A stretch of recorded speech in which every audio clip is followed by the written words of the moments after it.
क्या पाकिस्तान रुकवाएगा ईरान और यूएसए की वॉर? देखो भाई, सबसे पहली बात तो मैं ये बता दूं कि ईरान और यूएसए के लिए आपस में बातचीत करने के लिए पाकिस्तान राजी हो गया है एज मीडिएटर।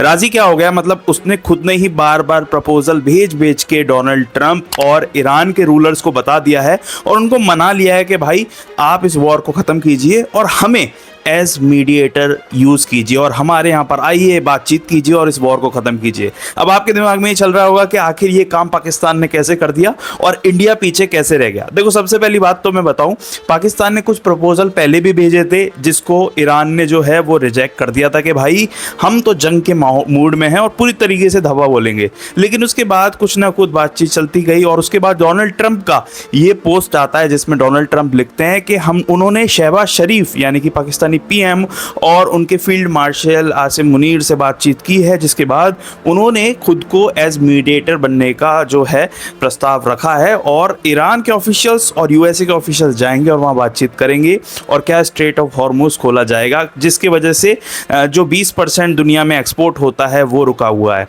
देखो, इस बात के बाद पूरी दुनिया में तहलका मच गया और सब यही सोच रहे थे कि भाई पाकिस्तान जैसा टेररिस्ट नेशन वो खुद को पीस कंट्री बताकर किस तरीके से मीडिएटर का काम कर रहा है और आखिर इंडिया क्यों नहीं कर रहा।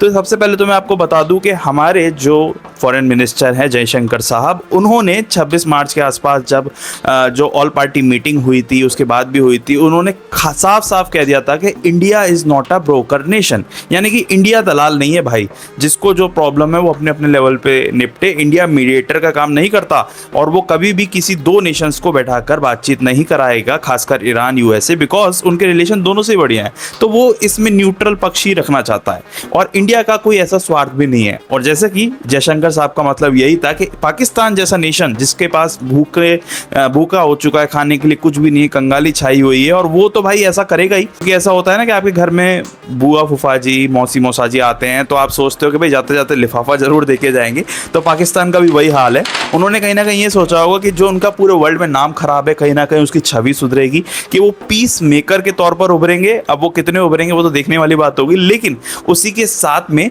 वो ये इस लिफाफे का भी वेट कर रहे हैं कि भाई ईरान और यूएसए की अगर जंग रुकवा दे, मतलब एक मीडिएटर के तौर पर काम आए, तो उसके बाद ईरान और यूएसए की तरफ से भी उनको कुछ ना कुछ लिफाफे यानी कि गिफ्ट मिलके जा सकते हैं, जिसके बाद उनकी फाइनेंशियल स्थिति जो बिल्कुल क्राइसिस पर आ चुकी है और लगभग डूबने वाली है, तो उसके बाद उनको थोड़ा सा सपोर्ट मिलेगा और वो डूबने से बहुत हद तक बचे।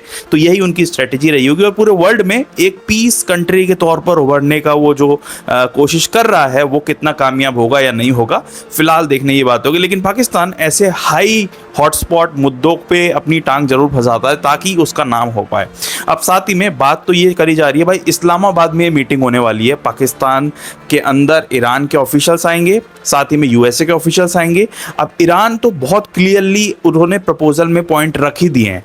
उनका जो पॉइंट रहेंगे वो यही रहेंगे कि भाई ईरान को जो भी खर्चा हुआ है, जो भी नुकसान हुआ है मानहानि का, इंफ्रास्ट्रक्चर का या फिर जितनी भी टेक्नोलॉजी का, उन सब का खर्चा यूएसए उन्हें वापस दे। ये तो एक मुद्दा पॉइंट बनेगा। और उसके बाद स्ट्रेट ऑफ हॉर्मुज यानी कि जो अब तक काफ़ी ज़्यादा जंग में फंसा हुआ है, उस पर जो मैं कहूँ हक है वो ईरान का बताया जाए। अमेरिका बोले कि भाई ये ईरान का हक है इस पर। तो बहुत सारी ऐसी डिप्लोमेटिक बातें होने वाली हैं। लेकिन इस्लामाबाद में क्या तैयारी चल रही है भाई, पाकिस्तान जब वो घर में आने वाले मेहमान हैं और बुआ फूफा जी मौसी मौसा जी आएंगे तो लिफाफा देकर जाएंगे, लेकिन उनके लिए तैयारियां भी तो करनी पड़ेंगी। तो इस्लामाबाद में सेरीना होटल नाम से एक 5 स्टार होटल है, जिसमें थर्सडे तक या संडे तक अभी हाल फिलहाल में एक नोटिस आ गया था, जिसमें जितने भी गेस्ट वहाँ ठहरे हुए हैं उनको बाहर निकालने का जो है प्रक्रिया शुरू हो गई, ताकि जिससे जो भी ऑफिसर्स आएंगे वो वहीं ठहरेंगे।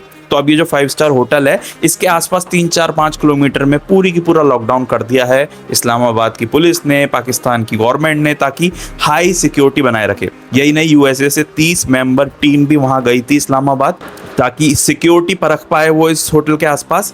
अब भाई इतनी बड़ी कंट्री जो कि पूरी डूबी हुई है टेररिज्म में, उसके बाद वो किस तरह से सिक्योरिटी देंगे और पीस मेकर का काम करने का जो कोशिश कर रहे हैं वो क्या कामयाब होंगे, देखना तो यही होगा। बाकी इस्लामाबाद में सेरीना होटल, इस होटल में आएंगे ईरान और यूएसए के ऑफिशियल्स। क्या बातचीत होगी, क्या वॉर रुक पाएगी, या फिर जो पाकिस्तान है वो काफ़ी ज़्यादा छाती तो चौड़ी कर रहा था कि भाई मैं करूँगा, मैं रोकूंगा, वो सब फेल हो जाएगा। तो वो देखने वाली बात है। बाकी अभी तक पाकिस्तान हाई अलर्ट पे है, क्योंकि यार इतनी बड़ी मीटिंग तो होने वाली है। बट इंडिया का पक्ष एकदम साफ है कि हम न्यूट्रल हैं भाई, हम ये सब चीज़ों में नहीं फंसते, हम बिल्कुल न्यूट्रल रहेंगे। और पाकिस्तान की तो नियत ही यही है, उसकी तो आदत ही है कि वो मेहमानों को बुलाता है ताकि जाते जाते कोई मेहमान उसे लिफाफा देकर जाए। अब देखना ये होगा कि क्या यूएसए और ईरान की वॉर रुकेगी, या फिर यूएसए का जो भी प्रस्ताव रहेगा वो ईरान ठुकरा देगा। फ्रंट फुट पे तो ईरान है और वो तगड़े तगड़े प्रपोजल रखने वाला है। आने वाले टाइम में जब मीटिंग होगी उस पर भी वीडियो बनाएंगे। लेकिन अगर आप दुनिया में क्या कुछ हो रहा है, हॉट टॉपिक्स, पॉलिटिक्स, चाहे तमाम जो दुनिया भर की खबरें अगर आप जानना चाहते हैं तो आप इस चैनल को भी सब्सक्राइब कर सकते हैं। मिलेंगे एक नेक्स्ट वीडियो में, तब तक के लिए भारत माता की जय।